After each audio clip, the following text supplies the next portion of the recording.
তবে যদি এমন কিছু থেকে থাকে বিগত স্বৈরাচার সরকারের আমলে যেই সকল বিচারকেরা অন্যায় ভাবে মিথ্যা শক্তির ভিত্তিতে আমাদের দেশ বরেণ্য বিশ্ব আলমী বরেণ্য আলমে দিনদেরকে আপনারা হত্যা করেছেন, ওই বিচারপতিদের তাহলে এই ট্রাইব্যুনালে আপনারা বিচার করুন, তাহলে তাদের বিচার বাংলাদেশের জনগণ মেনে নেবে।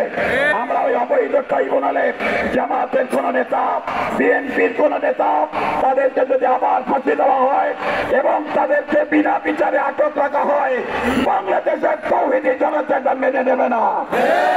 প্রিয় পাবনাবাসী, আজকে আমরা এই পাবনা থেকে সুশৃঙ্খল ভাবে আমরা সরকারকে শুধু জানিয়ে দিতে চাই, আমরা অবশ্যই আজকের মিছিলে শান্ত থাকব এবং আমরা আমাদের দাবি শুধু সরকারের কাছে বলবো, আগামী 20 তারিখে যে ট্রাইব্যুনালে যে আদালতের তারিখ রয়েছে, ধার্য তারিখ, এই তারিখে সরকার যেন 20 তারিখ 22 তারিখে 20 তারিখে আমরা এই 20 তারিখে আমাদের ভাই আজহারের মুক্তি দেখতে চাই। আমরা যদি মুক্তি দেখতে চাই, সরকারকে হাত তুলে দাবি জানাতে হবে।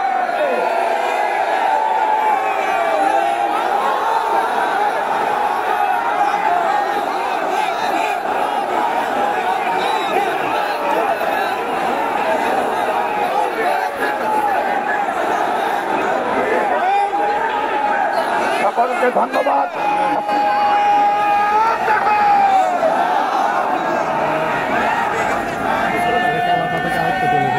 সম্মানিত সংগ্রামী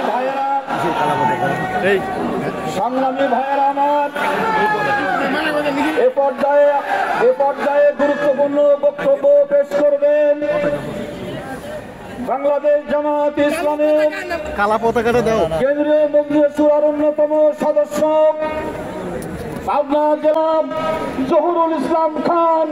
বক্তব্য রাখবেন মৌলানা জহুরুল ইসলাম খান।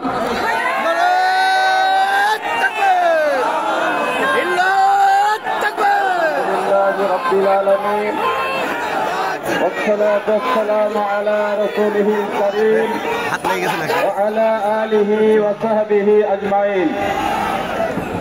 جاهدوا في الله حق جهاده واجتباكم وما جعل عليكم في الدين من حرج ملة أبيكم إبراهيم وسماكم المسلمين.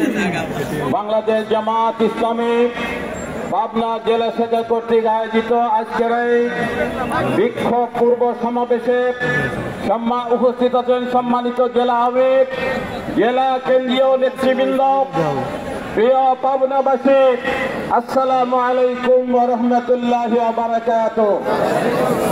বিগত নিকৃষ্ট স্বৈরাচার, খুনি, ব্যাংক ডাকাত, ভোট ডাকাত শেখ হাসিনার সরকারের অবৈধ ট্রাইব্যুনালের মাধ্যমে বাংলাদেশ জামাত ইসলামী এবং জাতীয়তাবাদী দল বিএনপি অসংখ্য নেতৃবৃন্দকে, হাজার হাজার নেতৃবৃন্দকে তারা ফাঁসি দিয়েছে এবং জেলখানায় আবদ্ধ করে অবৈধ ট্রাইব্যুনালের মাধ্যমে তাদের সাজা কার্যকর করে বাংলাদেশ জামাত ইসলামীর আমির মৌলানা মতিউর রহমান নিজামী, মৌলানা আব্দুল সুবহান, মৌলানা দেলোয়ার হোসেন সৈয়দি, আলী হাসান মোহাম্মদ মুজাহিদ, কামারুজ্জামান আব্দুল কাদের মোল্লা, বীর কাসেম আলী সহ যাদেরকে হত্যা করা হয়েছে ফাঁসি দিয়ে, এইটা অন্যায় ভাবে হত্যা করা হয়েছে এবং যাদেরকে এখনো জেলখানায় ভরে রাখা হয়েছে, অবৈধভাবে অন্যায় ভাবে রাখা হয়েছে,